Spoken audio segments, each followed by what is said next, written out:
Yes. Okay, good. Very good.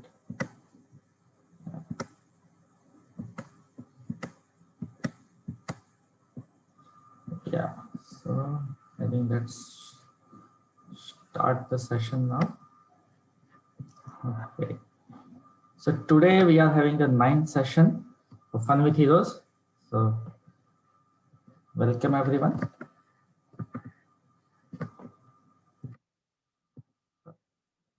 This week we are going to cover the heroes born between November 30 and December 6. We also have some other stories, or rather one story from the earlier dates during the Diwali that we missed. So total 6 stories we are going to cover, and it will be going to be a lot of fun. So we have good combination of people. So as usual, we'll start our session with this generic question. So these are the stories we are going to cover. Do you name? No, can you name anyone one of them? पता है किसी का नाम इसमें से?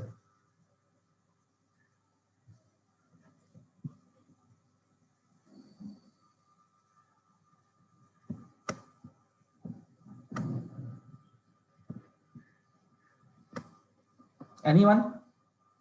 Yeah, you can unmute. किसी का भी नाम पता है इसमें से? We have 6 people. एक आर्मी वाले हैं. इसमें से I can give you a hint. Army वाले तो पता चलते हैं. There is one person from army. There are actually 3 scientists and 2 freedom fighters. So, any idea? Any? I give you 2 seconds. I think so. First one is Subhash Chandra Bose. Subhash Chandra Bose. Okay. Any other guess? No. No. Okay. And this is what we are trying to learn, right? By the end of the session, hopefully you will remember them. Okay. So yes, just to okay, none of them is Subhash Chandra Bose because Subhash Chandra Bose birthday will come in January. Okay. So right now let's focus what we have. So first story we have is Salim Ali. Okay. And a very fascinating story Salim Ali has. So birds देखते हो ना आप लोग? Do you see birds? Okay. Different type of birds we see, right, in our societies. क्या क्या देखते हो? Yes. Sparrow. Yeah, we see sparrow. We see pigeons. Okay, kabutar. Crows. Sometimes peacock, and okay, joes. Okay, manna, and some other birds. Okay. So Salim Ali was one Indian who popularized birds in India. Okay, he is called the Birdman of India. Okay, so let's see the story. So his full name was Salim Muizzuddin Abdul Ali. He was born in Mumbai on 12th November 1896. He was orphaned at very young age, and then he was taken care by his maternal uncle. तो अपने मामा के साथ रहते थे. He studied zoology at the St. Xavier College in Mumbai, but dropped midway to look after the family business in Burma. So from Mumbai, he went to Burma, and okay, here he handled the family business at a very young age. But he was very interested in birds since his childhood. And that's how he went on to become the Birdman of India. Initially, he worked as a guide lecturer at the natural history section of the Prince of Wales Museum in Bombay for some years. So there was a museum in Bombay where he worked as a guide lecturer. Then he went to Germany and worked under famous ornithologist, Professor Erwin Stressmann at the Berlin Zoological Museum. What is ornithologist? It's a scientist who study birds, the people who study birds. So he studied this subject under general professor, and then he came back to India. He used to live in a coastal village near Mumbai. There was a small village near Mumbai where he used to live. And here he used to observe the birds, especially baya birds. The baya birds basically are the weaver birds we see, right? We have seen those nests, weaver bird nests. So he used to observe them. And then, based on his observation, he wrote about the breeding biology of the baya birds. He found that it is a male baya bird which builds the nest. And then one day, female arrives and takes possession of the home. So all these findings he published, and he became famous internationally, okay, because of his findings. This was first time someone did this kind of findings on baya birds. He also had a fascination for motorcycle. So since the early years, so he would often roam around on his bike, observing the birds with his binocular. So this is what research he used to do. Normally, scientists use a lot of instruments, okay, measurements and those kind of things. Here, he only used his binoculars, noted down his observations about the birds, and that's how he popularized the birds. He meticulously observed and documented the birds of the subcontinent for almost 80 years. Okay, for 80 years, he did this. Okay, he documented different type of birds across India and Pakistan, okay, which was a united India at that time. JBS Haldane said that Salim Ali did the most meaningful scientific research only using a pair of binoculars. He was the first Indian to conduct a systematic bird surveys across India and wrote several books that popularized ornithology in India. Basically, the birds research he popularized in India. His book, the Book of Indian Birds, is considered a landmark book on Indian ornithology. He also wrote 10 volumes of Handbook of the Birds of India and Pakistan, along with S. Dillon Ripley. Okay, we'll look at those books. He not only researched about birds, he also contributed to the arena of protection of nature. He also talked about the conservation of nature to protect the birds. And across India, there are several bird sanctuaries, species of birds and institutions named after Salim Ali.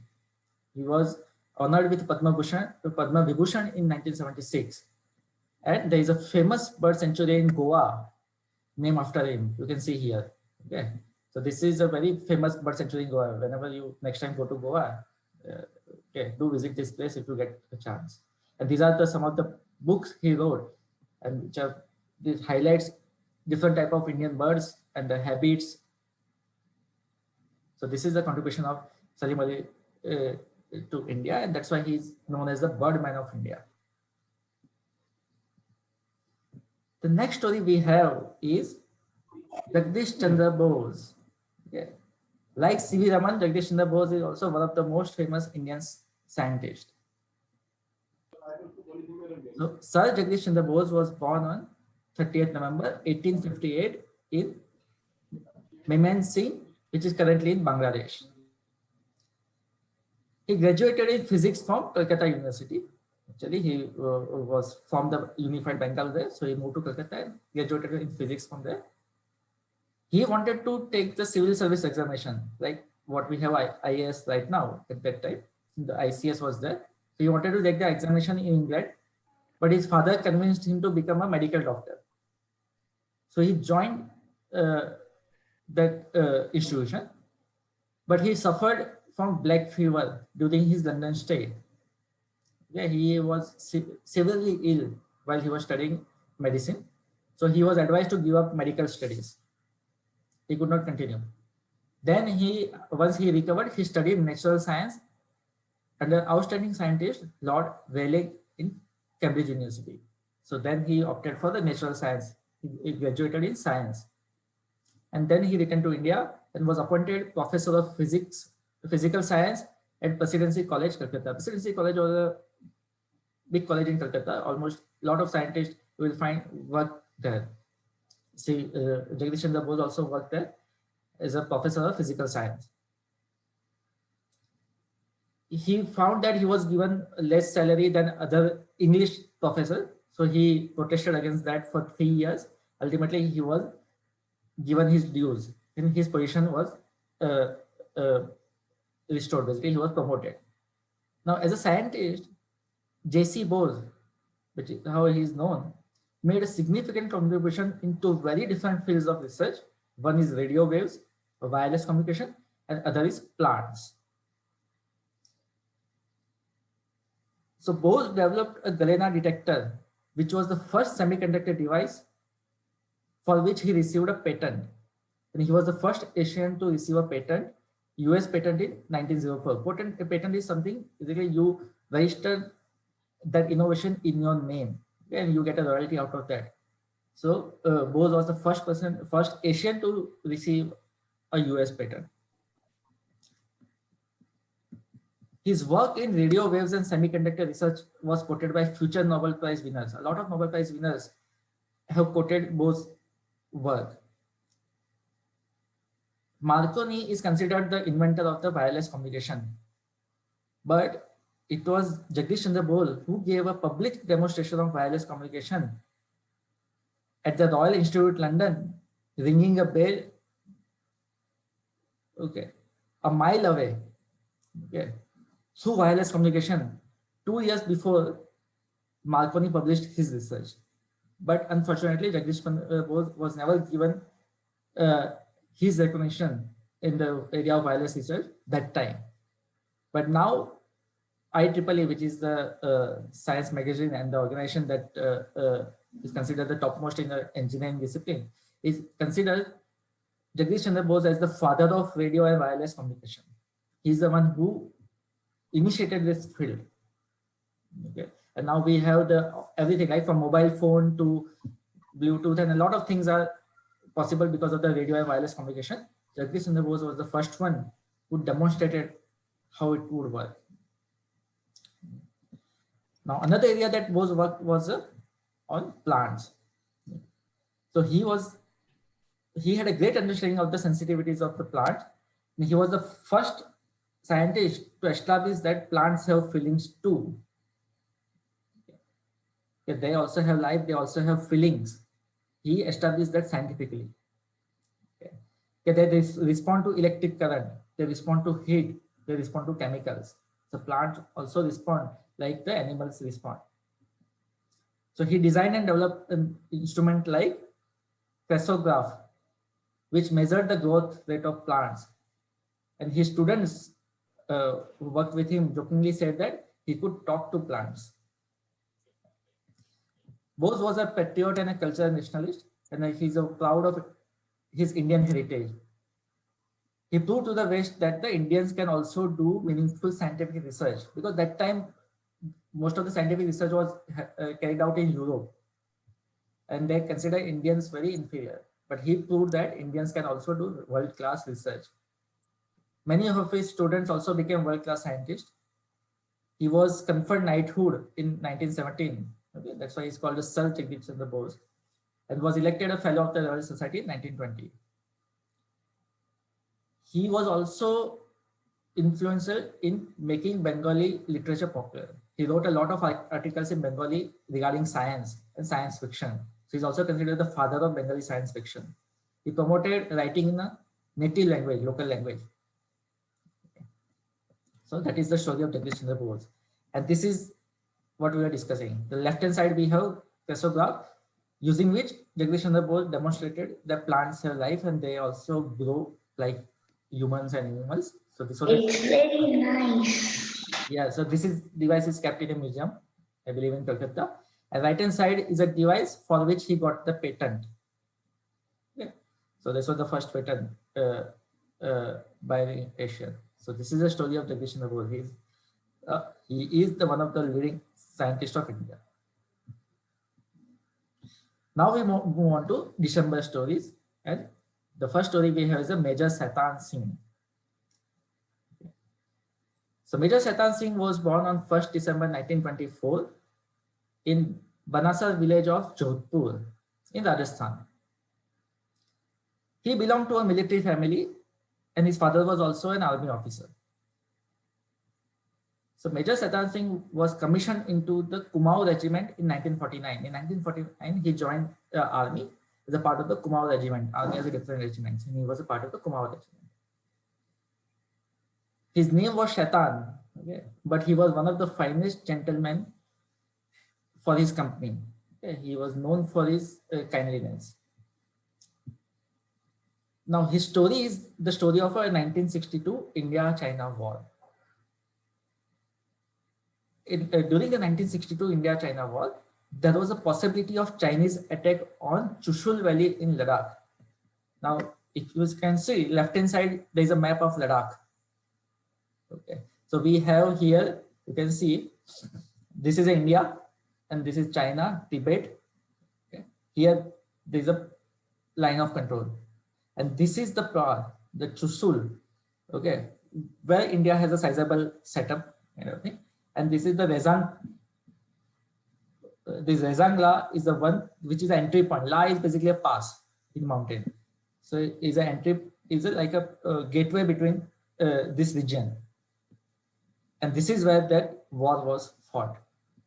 Okay, where Major Shaitan Singh was involved. The C Company of the 13th Kumaon Battalion, commanded by Major Shaitan Singh, was given the crucial task of guarding Rizangla on the way to Chushul, because they got the information that a lot of Chinese soldiers are coming to attack from that path. So they were given the task to stop them. The climate here is extremely cold. Okay? And the 124 men, which was a part of the company, deployed there, got hardly any time to adjust to the weather. They were deployed somewhere in Rajasthan. They were asked to come to Ladakh. Okay, so they hardly got any chance to adjust to the cold climate of Ladakh, and they didn't have sufficient winter clothing that time, because we are talking about 1962 war. So that time they were not even prepared that way. On the early morning of 18th November, Chinese started their attack. So, but Indians gave a very good response, and Chinese suffered heavy casualties during the first two attacks, and the valley became full of Chinese bodies. They lost a lot of soldiers, but they did not stop. They continued attack. Chinese launched a another massive attack. They blew off the bunkers and either killed or wounded every Indian soldiers. So out of 124, either everyone was injured or killed in the third attack. And the bunkers created by Indian soldiers were also destroyed. Major Shaitan Singh was also hit on the left shoulder. But despite that, he led his troops admirably without showing any fear for his own safety. He encouraged the men to resume the fight against the advancing Chinese army. Okay.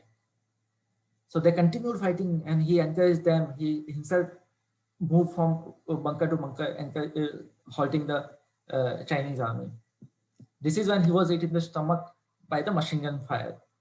So a bullet hit him in the stomach. So almost all the soldiers of C Company fought till the last bullet.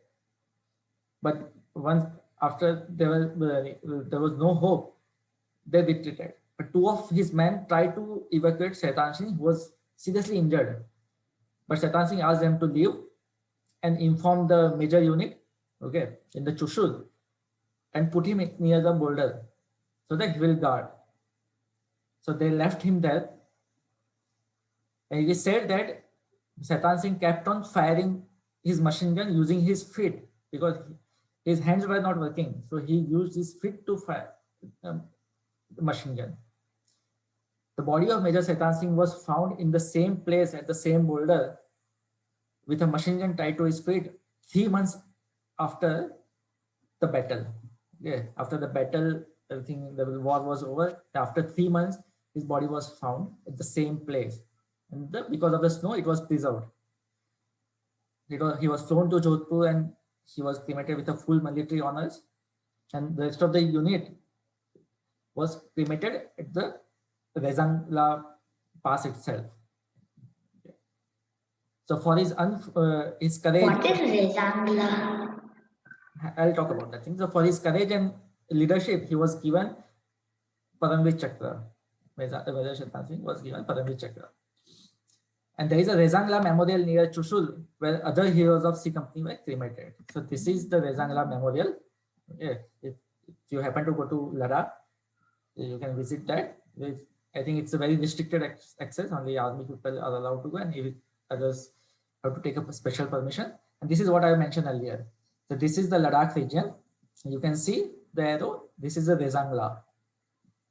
This is actually on the border between India and Pakistan. So this is where that war was fought. Just we talked about it. Okay, is this clear? Yes. Yeah. The next story we have is the Dr. Rajendra Prasad. Now you know. Okay, have you heard the name Dr. Rajendra Prasad? Yes. Yes, right. So this is the photo of Rajendra Prasad. He was born on 3rd December 1884. Yes. Yes. This is Rajendra Prasad. He was born on 3rd December 1884 in Ziradai village of Siwan district in Bihar. He was a brilliant student, and again he joined the Presidency College of Calcutta because that was one of the topmost college, right? Like we have IITs right now. So he joined the Presidency College in Calcutta in 1902. He passed with a gold medal in master's degree in economics from the University of Calcutta. As a student also, he was instrumental in the formation of the Bihari Students Conference, okay, in his hostel. And this platform gave many future leaders. After his master's degree in economics, he obtained doctorate, which is called a PhD in law from Allahabad University. And then Dr. Prasad started his law practice or legal practice in Calcutta High Court, and then he moved to Patna High Court once the Patna High Court started. In 1917, there was a Champaran Satyagraha in Bihar. This is when Dr. Prasad met Mahatma Gandhi and worked under him. He was impressed by Gandhiji's dedication and philosophy. He joined the non-cooperation movement. Rajendra Prasad, who was a very successful lawyer, he left his lucrative law practice and led multiple events in Bihar. He became full-time active in the non-cooperation movement. He toured the state, spreading the message of non-cooperation, non-violence, and adoption of Khadi, adoption of Swadeshi. He started the National College in Patna for the youth there. Impressed by the simplicity of Gandhiji, Dr. Prasad gave up the luxuries and adopted simple lifestyle. He also started living a very simple lifestyle, wearing khadi. He was arrested multiple times for taking part in the non-cooperation movement, including Salt Satyagraha and Quit India movement. During the freedom struggle, he became the president of the Indian National Congress, which was one of the leading organizations during the freedom struggle. So he became the president of the Congress 3 times. During the floods, 1914 floods in Bihar and 1934 earthquake, Dr. Prasad extensively worked on the relief work. So he was not only active politically, he was very active in the social causes as well. In 1946, there was an interim government, okay, where the members of the Congress and the Muslim League were elected to look after the running the country. Basically, this was the interim government just before the India got independent. So Dr. Prasad became the Food and Agriculture Minister as a part of that. He was also elected as the President of the Constituent Assembly of India that drafted the Constitution. So there was a body called Constituent Assembly of India, which was responsible for writing India's Constitution. Dr. Prasad was the President of that assembly, and Dr. Ambedkar was the chairman of the drafting committee. On 26 January 1915, the Republic of India came into existence and we adopted our new constitution. With that, Dr. Rajendra Prasad became the first president of the country. He was the first president of the independent India. After that, he was re-elected as the president for consecutive terms in 1952 and 1956 as well. As a leader of India, he traveled across the world,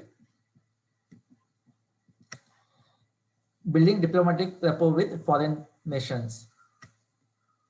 He wrote multiple books, including his biography, Atmakatha, which was published in 1946. He's also the author of Satyagraha in Champaran, India Divided, Mahatma Gandhi in Bihar, and a lot of other books. So that is the story of Dr. Rajendra Prasad. And yeah, before we move on to next story, if we discontinue, please rejoin again the same meeting ID. Okay. So we have two more stories to go. I think we'll finish on time. The next story we have is a Khudiram Bose. Khudiram Bose was born on 3rd December 1889 in Mohabadi village of Bengal Presidency. After the death of his parents at a young age, he was brought up by his elder sister. At a very young age of 15 years, he joined the revolutionary organization Anushilan Samiti. We talked about Anushilan Samiti in the past, which was a revolutionary organization, means they carried out armed struggle against the British. So he was arrested for distributing pamphlets against the British. He also took part in making bombs. Now, at that time, Douglas Kingsford was the chief magistrate of Alipur, which is a district in Bengal. Kingsford was known for passing harsh and cruel punishment to Indian revolutionaries. He banned the Bengali newspaper Jugantar and sentenced rigorous imprisonment to its editors. So Kingsford did a lot of wrong things to the Indian revolutionaries then. So there was a dissentment against Kingsford. They were not happy with. So in 1908, Anushilan Samiti decided to kill Kingsford. They hatched a plan. The two young revolutionaries of Samiti, which is Khudiram Bose and Prafulla Chaki, they were given the task of executing this plan of killing Kingsford. On 19 April 1908, they pretended to be schoolboys and waited for the horse carriage of Kingsford in Muzaffarpur, where Kingsford was staying. He was traveling through a horse carriage. वो घोड़ा गाड़ी होती है ना, उसमें बैठ के जाता था. As soon as the carriage arrived, they threw bombs and they ran away. But they mistakenly threw the bombs in the wrong carriage. So this killed two English women, but Kingsford was saved because he was in another carriage. He was not in the carriage that was hit by bombs. Now, after the attack, Khudiram and Prafulla Chaki managed to escape. Khudiram was arrested the next day near the Bani railway station. So he traveled over the night for 25 kilometers. He reached there, but he was identified and he was arrested near the Bani railway station. He took full responsibility for the attack. Okay. And then after numerous trials and hearings, British judges gave him the verdict of hanging. It is said that with a smile on his face, Khudiram embraced the death. At the time of his hanging, he was only 18 years of age. He was one of the youngest revolutionaries of India. The Vani railway station where he was caught is now renamed to Khudiram Bose station. So that is the story of Khudiram Bose. The next story we have, the last story we have is of S Krishnan, another scientist, an amazing scientist. Kariyamanikam Srinivas Krishnan, that was his full name, was born on 4th December 1898 in the village of Vatrap in the Tirunelveli district of Tamil Nadu. After getting a master's degree in physics, Krishnan became a demonstrator in chemistry in the Madras Christian College. In 1920, he enrolled in the University of College of Science in Calcutta. So from Madras, he moved to Calcutta in 1920.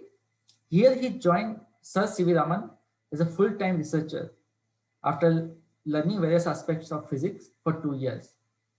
So he worked under Dr. C.V. Raman, and he played a significant role in the discovery of Raman effect, for which C.V. Raman got the Nobel Prize in 1930. C.V. Raman himself generously acknowledged Krishnan's contribution to this discovery. In 1928, Krishna joined Dhaka University under Professor Satyendra Nath Bose. So from Kolkata, he moved to Dhaka and worked under Professor Satyendra Nath Bose. He did extensive work on the fields of magnetic properties of crystals He then moved back to Calcutta and then to Allahabad. And he worked extensively in the fields of magnetism, thermal conductivity, and thermodynamics. So he continued his research on this area. He was elected as a Fellow of the Royal Society of London in 1948. As I mentioned, this is one of the highest honors for the scientist. He was knighted in 1946. In 1948, after independence, he became a director at the National Physical Laboratory (NPL) in Delhi. He also closely worked with the Council of Scientific Industrial Research, University Grants Commission, which is UGC, Atomic Energy Commission, and several other government agencies. He helped also design the science syllabus for the India. He was elected a foreign associate of the US National Academy of Sciences in 1956. And he was the guest speaker at the annual dinner, okay, of the US National Academy of Science. Krishnan was more than a scientist. He played an important role in the development of science and technology in India. He championed the cause of science writing in mother tongues. He believed that along with English, the science should also be taught in mother tongue. He was a distinguished science writer in Tamil. He was a sports enthusiast and had a mastery over Sanskrit and Tamil. For his outstanding contribution to science, he was awarded Padma Bhushan in 1954. And S Krishnan was the first recipient of the prestigious Santi Swarup Bhatnagar Award in 1958, which is the highest prize for the scientist in India. So he was the first recipient of this award. So that is the story of S Krishnan. Now I think you know the names, right? Okay, we'll quickly finish now. So we have Rajendra Prasad, Khudiram Bose. The first one is Rajendra Prasad, then that was the Khudiram Bose. Yes. Khudiram Bose, Salim Ali. then Salim Ali, then Jagadish Jagadish Chandra Bose, and then S Krishnan. S Krishnan. K.S. Krishnan. K.S. Krishnan. And yeah. Yes. Okay, now the fun quiz. We'll do quickly. Okay. So who was the first president of India? Quickly. Rajendra Prasad. Yes, everyone can go on mute. Unmute. Sorry. Okay, you can. Everyone can get. Yeah, this is very simple, right? The first president of India is Rajendra Prasad. The birdman of India. Birdman of India. Salim Ali. Yes, perfect. Yeah.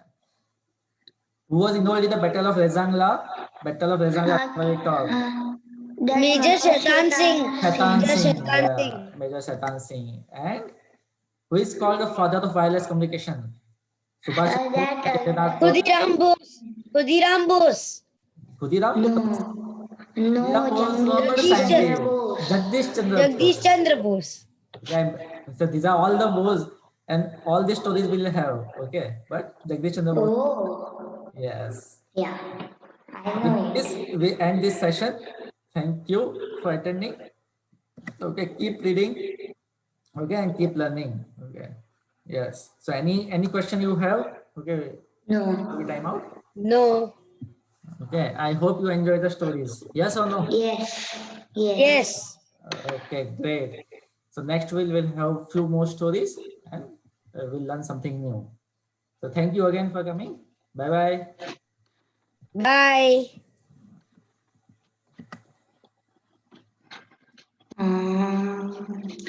Completely.